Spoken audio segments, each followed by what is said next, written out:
Ma'asyiral muslimin wal muslimat rahimani wa rahimakumullah. Kenapa saya ingin angkat permasalahan ini? Karena hari ini kebanyakan manusia, bahkan boleh jadi mungkin ada di antara kita yang berhutang piutang. Padahal hutang piutang ini perkara berat. Makanya ayat terpanjang dalam Quran itu ayat yang bicara soal hutang piutang.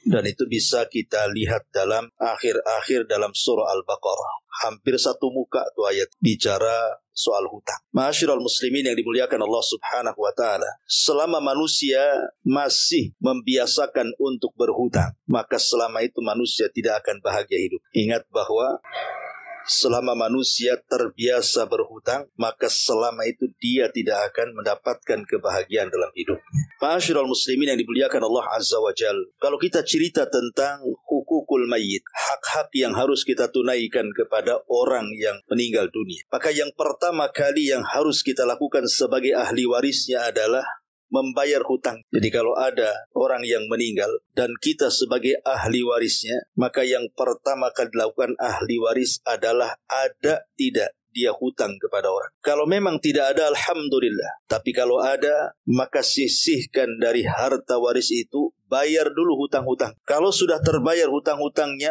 baru sisanya kita beli kain kafan untuk si mayat. Dan juga tentunya fardu kifayah, karena hari ini menguburkan mayat juga perlu biaya untuk membeli kuburan dan penyelenggaraan. Baru setelah itu kita bicara soal wasiat. Anda ada enggak orang yang meninggal itu berwasiat? Kalau memang ada wasiat, maka ahli warisnya harus memenuhi wasiat. Seperti umpamanya sebelum meninggal dia berwasiat atau bernazar ingin pergi haji ataupun ingin pergi umrah, tapi Allah takdirkan kemudian dia tidak sampai haji dan umrah, keburu meninggal. Kalau memang ada harta waris yang disisakan, maka gunakan harta waris itu untuk melaksanakan wasiat haji dan umrah untuk orang tua. Karena Rasul sallallahu alaihi wasallam mengatakan, fadainullah ahaqqu an yuqda. Hutang kepada Allah itu lebih berhak untuk dilunasi. Tapi dari sini lihat urutan para ulama fikih. Ketika ada orang meninggal, maka yang pertama kali bicara soal hutang piutang dulu.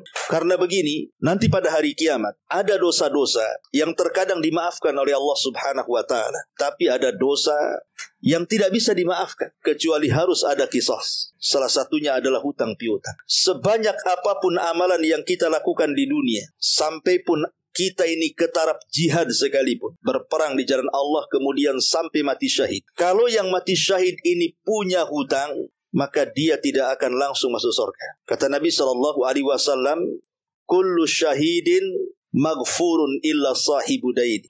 Setiap orang yang mati syahid diampuni dosa-dosanya kecuali dia punya hutang. Kalau seandainya amalan sebesar syahid, orang yang mati dalam pertempuran yang Allah katakan harusnya dia masuk surga tanpa hisab dan adab, tertahan masuk surga karena hutang piutang. Apalagi hanya amalan-amalan di bawah daripada orang yang mati syahid. Kemudian dia meninggal, tiba-tiba kemudian meninggalkan hutang. Di zaman Nabi SAW ada orang meninggal. Kemudian para sahabat memandikan orang yang meninggal ini. Kemudian mengkafani orang yang meninggal ini. Kemudian siap disolatkan. Setelah siap disolatkan, maka para sahabat memanggil Nabi SAW untuk menjadi imam. Sebelum Nabi SAW menjadi imam kepada jenazah tersebut, Rasul bertanya, apakah dia punya hutang? Maka sahabat yang lain mengatakan, iya, dia punya hutang 2 dinar. Maka Nabi SAW mengatakan, sallu ala sahibi. Kalau begitu solatkan sahabat kalian dan aku tidak mau menyolatkan. Nabi SAW lari, tidak mau menyolatkan orang yang punya hutang dan menyerahkan solatnya kepada para sahabat. Solatkan dia oleh kalian, tapi saya tidak mau menyolatkannya. Akhirnya ada seorang sahabat namanya Abi Qatadah radhiyallahu anhu dan mengatakan, ya Rasulullah, solatkan dia, aku yang akan menanggung hutang. Lampun menyolati jenazah itu. Kenapa? Karena ada sahabat yang menjamin mau menyolatkan, mau membayarkan hutang jenazah tersebut. Setelah disolatkan kemudian dikuburkan, keesokan harinya Nabi SAW berjumpa dengan Abi Qatadah dan mengatakan, ya Aba Qatadah, bagaimana dengan 2 dinar itu? Sudah kau bayarkan? Maka Abi Qatadah mengatakan, ya Rasulullah, bukankah dia baru meninggal kemarin? Kemudian Nabi SAW pergi. Kemudian hari berikutnya Nabi SAW berjumpa lagi dengan Abi Qatadah dan mengatakan, ya Aba Qatadah, bagaimana dengan 2 dinar itu? Maka Abi Qatadah mengatakan, ya Rasulullah, aku sudah membayarnya. Kata Nabi SAW, Al-an ya Aba Qatadah qad barudat qabru. Sekarang wahai Aba Qatadah, kuburan orang itu sudah menjadi dingin karena sudah dibayarkan. Artinya kalau seandainya orang yang meninggal punya hutang dan belum dibayar, kuburannya panas. Tetapi setelah dilunasi hutang-hutangnya, maka kuburannya akan mendingin. Harus diwaris. Jangan pernah menyiksa orang-orang yang sudah memberikan harta secara percuma kepada dia. Tanpa bekerja dia dapat uang banyak dari warisannya. Tapi tidak berpikir soal hutang-hutang orang yang sudah meninggalkan warisannya. Padahal lihat Nabi SAW ketika Aba Qatadah sudah menjamin 2 dinar itu, Rasul mengatakan, Al-an ya Aba Qatadah, kuburannya sudah dingin. Betapa banyak anak-anak yang menyiksa orang tuanya di kuburannya. Padahal harta warisnya banyak. Harusnya dibayarkan dulu tuh hutang-hutangnya. Supaya orang yang meninggalkan harta itu, dia merasa senang di dalam kuburan. Ma'asyiral muslimin yang dimuliakan Allah Subhanahu wa ta'ala. Seorang muslim itu punya izzah, punya kehormatan. Seorang muslim itu harus punya izzah, kehormatan. Tapi orang yang berhutang hilang kehormatannya. Karena biasanya orang yang berhutang itu dia akan merendah diri kepada orang yang akan dipinjami uangnya kan. Dia tidak berani membusungkan dadanya. Pasti dia akan berkata dengan kata-kata yang lirik, dengan rayuan-rayuan gombal, dengan janji-janji palsu, merendahkan diri di hadapan orang. Padahal Nabi SAW mengatakan, Yaddul ulya khairun min yadis sufla. Tangan di atas lebih baik daripada tangan di bawah. Mana kemuliaan kita? Harusnya seorang muslim itu zuhud, supaya dicintai manusia. Allah mencintai kita, manusia juga mencintai kita. Izhad fid dunya yuhibbukallah, wazhad fima indan nas yuhib. Dunia Allah suka, dan zuhudlah kepada manusia, manusia suka dengan kita. Arti zuhud kepada manusia, jangan pernah meminta-minta berhutang kepada manusia, karena itu merendahkan kita. Dahulu sebelum Islam di zaman jahiliyah, kalau ada orang yang berhutang dan tidak sanggup membayar, maka dia akan menjadi budak sampai dia membayar hutangnya. Kalau dia tidak bisa membayar hutangnya, maka selama itu dia menjadi budak kepada tuannya. Itu di zaman dulu, di zaman sebelum Islam, di zaman jahiliyah. Kalau seandainya Anda berhutang kepada saya, kemudian Anda tidak sanggup bayar, maka saya akan perbudak Anda sampai hutangnya dilunasi. Tapi dalam Islam tidak demikian, Allah mudahkan. Bahkan dalam Islam ada aturan menagih hutang. Fanadiratun ila maisaratin. Lihat kemudahan orang yang menghutangi atau yang berhutang kepada kita. Ma'asyiral muslimin yang dimuliakan Allah Azza wa Jalla. Masalahnya kehidupan hari ini berbeda dengan kehidupan orang dulu. Kalau orang dulu, mereka punya hutang itu rasanya tidak pernah merasa aman hidupnya. Atuhifu anfusakum qabla amniha, kata Rasul. Jangan membuat ketakutan kepada diri kalian setelah datang keamanan. Dulu kita aman, tiba-tiba timbul rasa takut. Kemudian Rasul bertanya, apa maksudnya wahai Rasul? Maka Rasul mengatakan, ad-dainu, hutang. Lihat, orang yang hutang, ketakutan hidupnya kan. Apalagi kalau sudah jatuh tempo, apa nggak takut hidupnya itu, gemetar-gemetar tuh. Jangan-jangan dia datang lagi. Kemudian hidupnya mengurung diri dan menutup diri. Malam dia stres, bingung, tidak bisa tidur. Siang pula dia menghilang, sembunyi di kolong ranjang. Karena takut, ya. Pada Rasul mengatakan, jangan kalian membuat takut setelah adanya keamanan. Makanya saya nasihati sama ibu-ibu ini, jangan suka berhutang, kasihanilah suami itu. Karena gara-gara ibu ini gara-gara kemudian ingin hidup seperti tetangganya. Tetangga punya itu, ingin itu. Kalau bisa seluruh perabotan rumah tangga itu sama dengan tetangganya. Mulai dari kulkasnya, kompornya, peralatannya semua. Tapi masalahnya kemampuan suami tidak sampai ke situ. Akhirnya karena hari-hari dicereweti, pusing juga tuh telinga suami itu. Terpaksalah hutang akhirnya. Hutang sana sini, rumah kredit, kulkas kredit, kasur kredit, lemari kredit. Hanya ibu aja nggak dikreditkan. Akhirnya apa? Hidupnya stres kan suami itu. Ibu tenang-tenang saja yang buat menggunakan fasilitas. Lah suami yang melunasi utang itu setengah mati dia. Padahal di akhirat Allah Azza wa Jalla, yauma yafirrul mar'u min akhi wa ummihi wa abi wa sahibatihi wa banih likulli imri'im minhum yauma idzin sya'nu yughni. Pada hari di mana orang lari dari kawannya, lari dari orang tuanya, lari dari pasangannya. Masing-masing orang sibuk dengan sendiri-sendiri. Jadi orang yang kita bela-bela sampai kita hutang-hutang, pada hari kiamat dia akan lari dari kita. Lalu apa gunanya kemudian kita mengikuti gaya dia, kan begitu. Makanya para suami jangan mau kalau dikompori istri itu. Kecili apinya, jangan besar-besar gasnya. Kalau bisa jangan semua yang dituruti. Saya paham, saya kira semua paham bahwa kehidupan hari ini memang kita memerlukan uang untuk membeli sesuatu yang kita inginkan. Tetapi bukan berarti kemudian memudah-mudahkan soal hutang.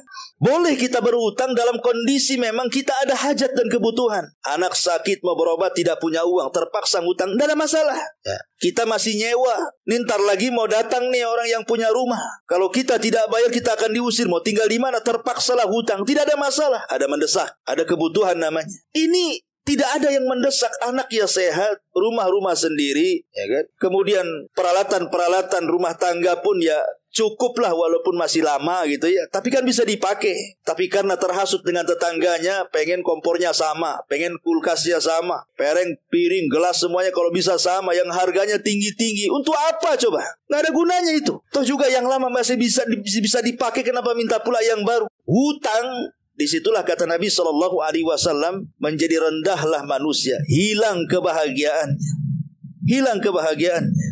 Seolah-olah kalau suami ini mau ngomong, maka suami mengatakan, dulu aku tenang, sekarang aku susah gara-gara kamu, katanya. Gara-gara utang, akhirnya susah hidup. Ya, tolong ibu-ibu ya, ini nasihat. Ya, jangan menyulut emosi gaya tetangga, gaya orang. Hiduplah zuhud ala kadarnya. Hidup kita loh tidak lama. Berapalah kita hidup? 60-70 tahun. Tidak akan lama. Tiba-tiba kemudian kita dililit hutang kemudian meninggal. Orang yang mati syahid saja tidak bisa masuk surga karena hutangnya. Apalagi kita yang bukan mati syahid, ibadah kurang, hutang pula banyak. Kira-kira gimana ceritanya? Masyarul muslimin yang dimuliakan Allah subhanahu wa ta'ala. Makanya kita lihat akibat hutang ini banyak masalah di masyarakat. Ada suami menceraikan istrinya karena istrinya berhutang, suaminya tidak tahu. Ketika tahu, suaminya pula suruh bayar. Ada orang bertengkar gara-gara hutang kan. Gara-gara hutang bertengkar. Tetangga pinjam uang ke tetangganya, tidak sanggup bayar. Wah, bertengkar hebat. Terkadang tidak jarang sampai bunuh-bunuhan, bahkan sampai bunuh diri. Kita lihat kan di medsos itu, gara-gara orang pinjam hutang di pinjol. Itu penjol namanya, pinjol. Ya, akhirnya tidak sanggup bayar. Rupanya pokoknya tidak lebih besar daripada akhirnya kemudian dia stres bunuh diri. Bayangkan. Makanya Nabi SAW selalu berdoa.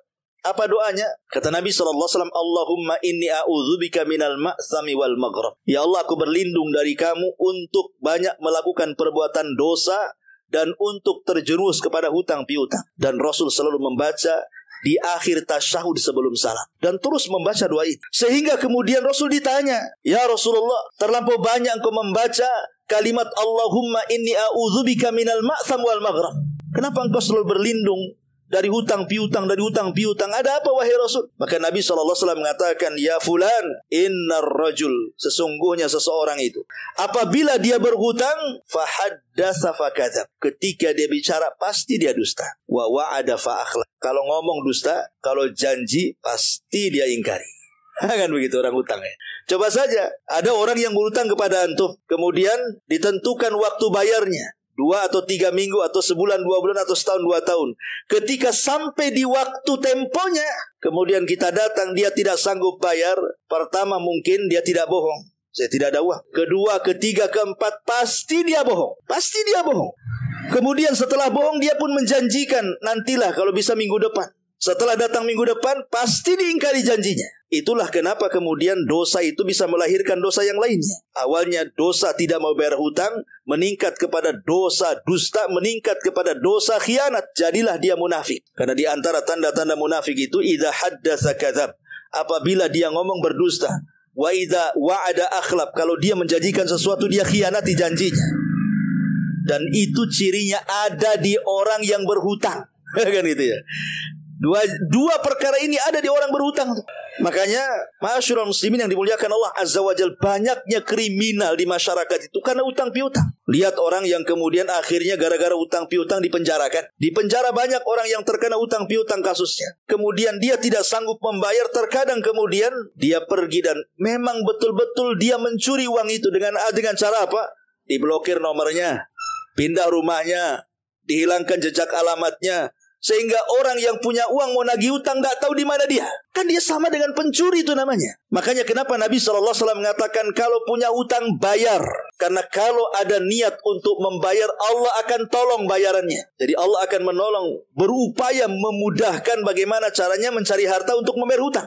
Itu kalau ada niat bayar. Jadi kalau ada orang berhutang, ada niat bayar, Allah mudahkan nanti itu cara pembayarannya. Tapi kalau seandainya orang yang berhutang dan dia tidak ada niat bayar, Allah hancurkan kehidupannya di dunia dan di akhirat. Kata Syekh Shalih Fauzan hafizahullah ta'ala, di dunia Allah akan kirimkan banyak penyakit di badannya, dan di akhirat dia dianggap pencuri di hadapan Allah Subhanahu wa taala. Ini bahaya orang utang piutang itu.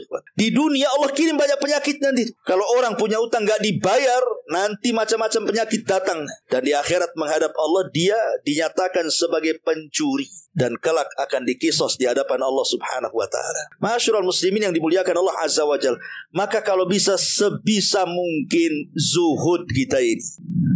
Tidak usahlah hutang piutang itu. Kalau memang tidak mendesak, tidak usah hutang. Hutang itu tidak baik. Hutang itu hanya dibolehkan dalam kondisi darurat saja. Karena jangankan kita, di zaman para sahabat Nabi SAW, ada orang yang terlilit hutang, bingung hidupnya. Itu sahabat tuh. Sampai-sampai Nabi SAW satu hari, di waktu yang bukan jadwal sholat, waktu duha, tiba-tiba kakinya dilangkahkan untuk menuju masjid. Antas, apa masalahnya? Tiba-tiba Rasul pengen ke masjid. Padahal di luar waktu sholat. Rupanya ketika sampai di masjid, Rasul melihat ada seorang sahabat namanya Abu Umamah Al-Ansari radhiyallahu. Rasul heran, ngapain Abu Umamah di masjid? Ya, Rasul bertanya, ya Abu Umamah, ngapain kau di masjid? Ini bukan waktu sholat. Ini waktunya orang kerja jam segini itu. Maka Abu Umamah mengatakan, ya Rasulullah, humumun lazimatni waduyunun. Humumun lazimatni waduyunun. Rasul, aku sedang stres, bingung.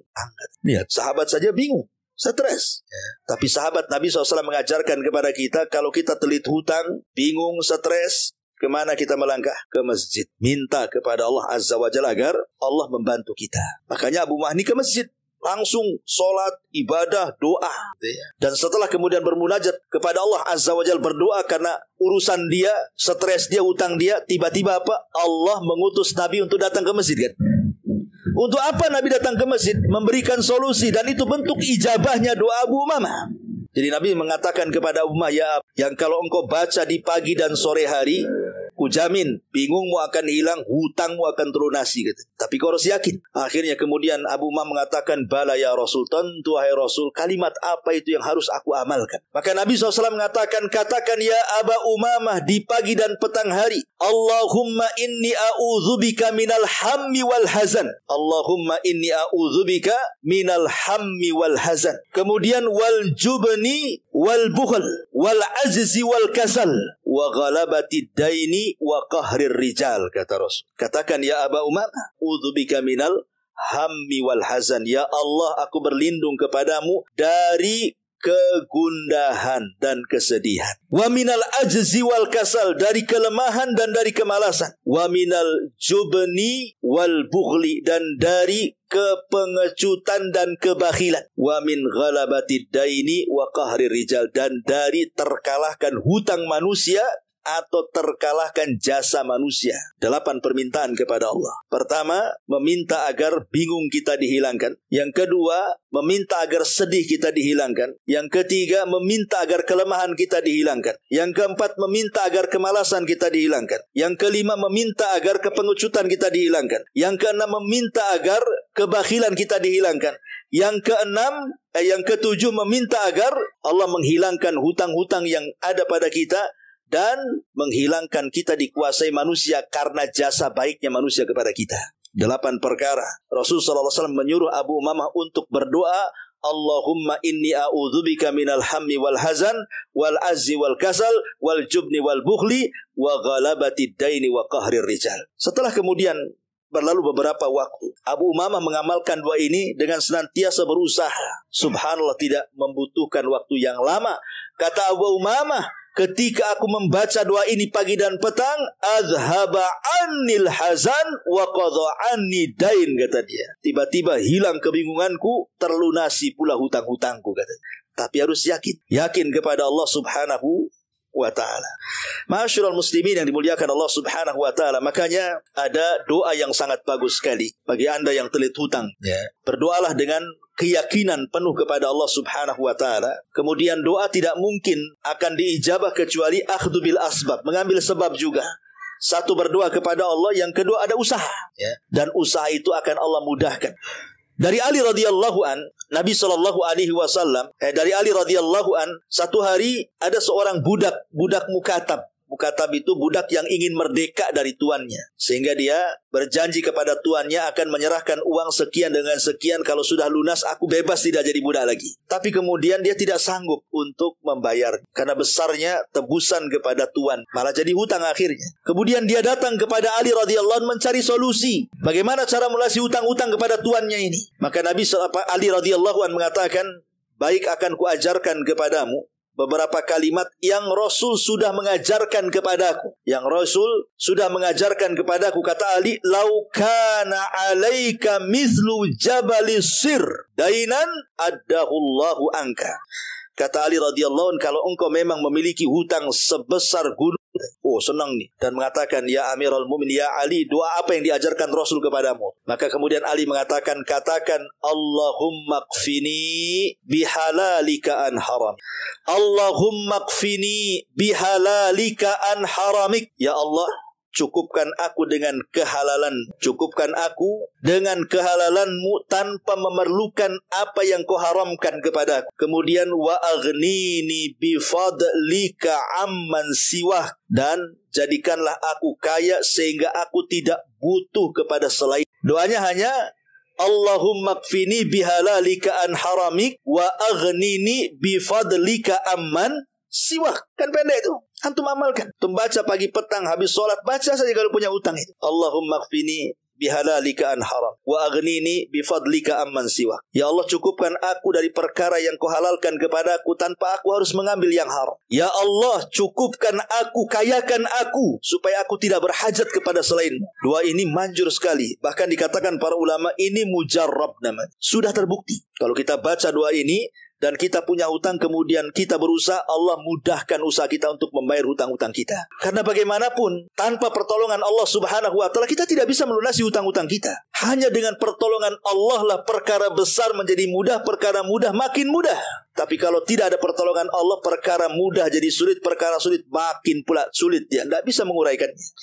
Ma'asyiral muslimin yang dimuliakan Allah Subhanahu wa ta'ala, dari sini ada adab-adab yang harus dipahami, khusus orang yang berhutang.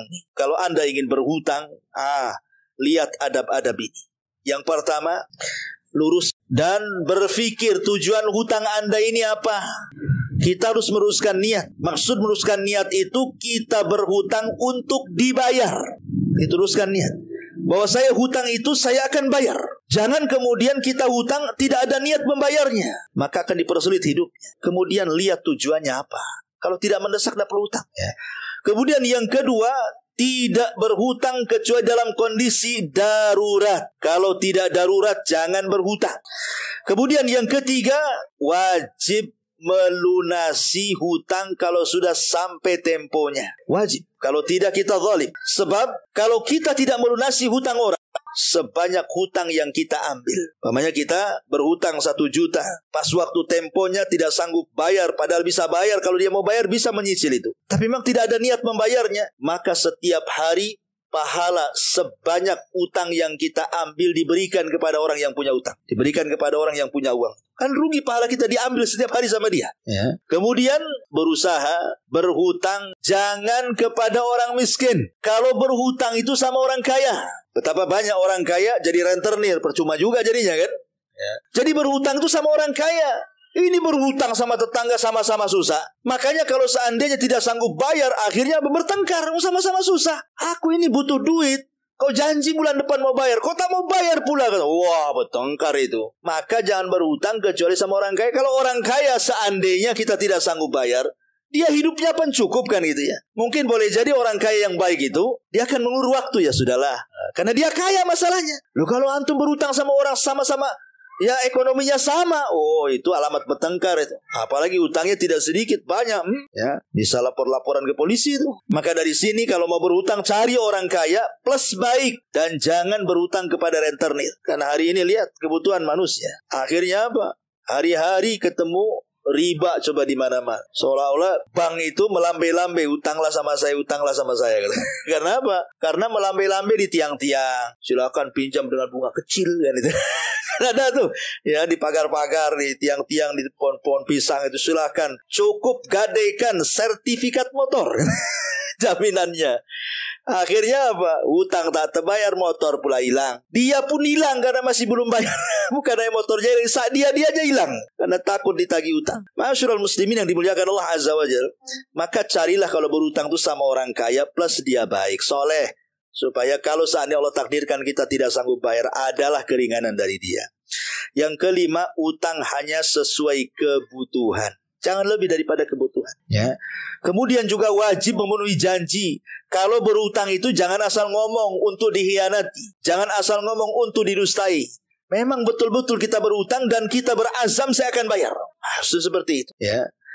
Karena Allah mengatakan wa aufu bil ahdi innal ahda kana mas'ula, dan penuhilah janji karena janji itu pasti dimintai pertanggungjawaban di hadapan Allah Subhanahu wa taala. Kemudian yang nomor 7, wajib membayar hutang tepat waktu dan tidak menunda-nunda. Kenapa? Karena Rasul mengatakan matlul ghani zulmun.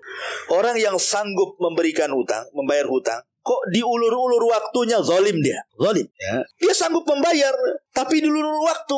Pamannya nih, besok hari terakhir kita bayar hutang, ada duitnya, tapi ketika datang besok orangnya tak datang. Alhamdulillah masihlah bisa kita pakai. Bayangkan, alhamdulillah pula masih. Cari orang itu. Ya. Afwan kan hari ini sudah waktunya, antum gak datang, gak apa-apa, aneh datang ke antum. Pokoknya saya bayar. Itulah seorang muslim seperti itu. Dan jangan lupa kalau seandainya kita sudah bayar, berterima kasih, ucapkan jazakumullahu khairan. Kata Nabi SAW, siapa yang berbuat baik kepada kita, kemudian kita ucapkan jazakumullahu khairan, faqad ablag fis sana, maka itu ujian yang paling agung di hadapan Allah. Katakan kepada orang yang sudah menghutangi kita, dia kan sudah berbuat baik sama kita ya kan? Bayangkan dia bekerja lelah letih untuk dapat uang, tiba-tiba kita datang pinjam uang, hanya dikasih begitu saja, kan dia orang baik berarti itu. Jangan kebaikan orang kita balas dengan keburukan. Dia sudah baik sama kita loh. Dia memberikan uangnya hasil jerih payah dia, kita tak mau bayar hutang pula. Di mana akal kita coba? Maka sebagai imbalannya, kalaupun kita memang punya rezeki lebih, kasih hadiah selama memang dia bukan ahli rentenir. Lain kalau kita datang kepada rentenir, orang ini tidak dikenal rentenir, dia orang baik saja, kemudian meminjamkan uangnya, kemudian sebagai balasannya kita ketika mengembalikan uang itu kita tambah sedikit, itu bukan riba, itu hadiah namanya. Selama orang yang menghutang itu tidak dikenal membungakan uang, gak masalah. Dan ucapkan jazakumullah khairan, karena itu adalah setinggi-tingginya pujian kepada kebaikan orang. Kemudian yang nomor 8, memberi kabar kalau bisa. Kalau memang kita tidak sanggup bayar nih, umpamanya nih besok sudah waktunya, kita tidak tahu besok ada uang atau tidak, dan memang kita sudah berusaha, kasih kabar ya kepada orang yang kita pinjami uangnya. Jangan sampai was-was dia, gimana ya saya nggak ada uang, atau gimana saya ada barang di rumah, ambil sajalah sebagai jaminan atau apa gitu. Kasih kabar, jangan buat was-was orang yang punya uang. Kemudian juga yang nomor 9, harus berusaha keras. Jangan leha-leha. Kalau punya hutang itu semangat kerja, karena bagaimanapun kita khawatir kita mati, hutang pula, dan kita jadi panas gara-gara hutang yang belum tentu ahli waris membayarkannya. Kemudian juga mendoakan kebaikan, sama-sama berdoa ya, doakan supaya dia mendapatkan berkah. Jadi kalau seandainya kita membayar hutang, selain mengucapkan jazakumullah khairan, kita katakan apa? Allahumma barik laka fi ahlika wa malik. Ya Allah, semoga Allah berkahi kamu, keluarga kamu, dan hartamu, karena kau sudah berbuat baik memberikan hutangan kepadaku. Begitu cara doanya. Ya, ma'asyiral muslimin yang dimuliakan Allah Subhanahu wa taala, karena soal hutang piutang ini berat ya, Bang. Sekali lagi, hutang piutang ini bukan perkara mudah. Orang mati syahid aja tidak bisa langsung masuk surga. Dan orang hutang piutang, tapi anehnya subhanallah ya, hari ini saya juga enggak masuk di akal saya. Ada orang berhutang tapi dia sombong. Contoh mamanya dia kredit mobil. Wah, mobil Avanza, mobil Xenia, mobil apa. Sebenarnya kredit, dengan sombongnya dia mobil utangan. Dia sombong. Bangga pula dengan utang. Itu namanya bangga dengan utang. Mobil utang kok bangga. Motor utang kok bangga. Apa yang dibanggakan dari utang? Aneh. Harusnya utang piutang itu takut. Kita ini bangga pula dengan utang-utang, sombong pula dengan utang. Nauzubillah, nauzubillah. Kita berlindung kepada Allah. Ya, karena sekarang ini kan mungkin karena ingin hidup hedonis atau pengen hidup agak, ya mungkin melihat zaman yang begitu maju, karena korban apa ya, korban drakor atau apa ya, drama Korea, korban sinetron, korban apa, akhirnya kepengen pula yang ditiru. Sinetron pula itu mainnya bukan di desa-desa, di kota-kota yang pakai apartemen, kasurnya bagus, itu pula ditonton kan itu ya. Coba yang mainnya sinetron itu di desa-desa yang pakai bambu, yang pakai apa gitu, ini enggak gitu. Film-filmnya pula yang kemewahannya ditampakkan. Ini kalau tidak punya, kembali kepada awal, stres akhirnya itu suaminya. Berhutang sana, hutang sini. Makanya saya katakan jangan berhutang dan jangan senang dengan hutang. Jangan senang dengan hutang. Karena banyak orang yang senang dengan hutang sekarang. Na'udzubillah. Coba. Udah rumah kredit, mobil kredit, semua dikreditkan tuh. Mulai kasur, kulkas, semua kredit. Hanya dia dan keluarga istrinya aja nggak kredit itu. Tapi dia bangga. Ya cari rumah yang mewah, yang megah, di perumahan yang high class lah bahasa kitanya kan. Untuk apa coba? Ya. Dengan bangga, saya tinggal di sana, padahal rumahnya utang tuh. Kan gitu ya. Di mana bang tinggal? Di sana. Ya, kau di mana? Di Ruli. Apa Ruli? Gitu. Dia utang padahal. Yang di Ruli itu cash. Kan itu. Masih bagus di Ruli yang cash. Izzah. Dia punya kehormatan daripada kau di rumah mewah tapi utang buat apa? Ya. Apa masalahnya kan itu? Hidup kok seperti ini. Islam itu gak seperti itu cara hidup. Kita ini punya izzah, punya kehormatan. Jangan menunduk di hadapan manusia. Betapa banyak orang yang kemudian akhirnya hilang tawakalnya kepada Allah. Gara-gara apa? Hutang piutang, hilang tauhidnya. Hilang tauhidnya. Masyarul muslimin yang dimuliakan Allah Azza wa Jal.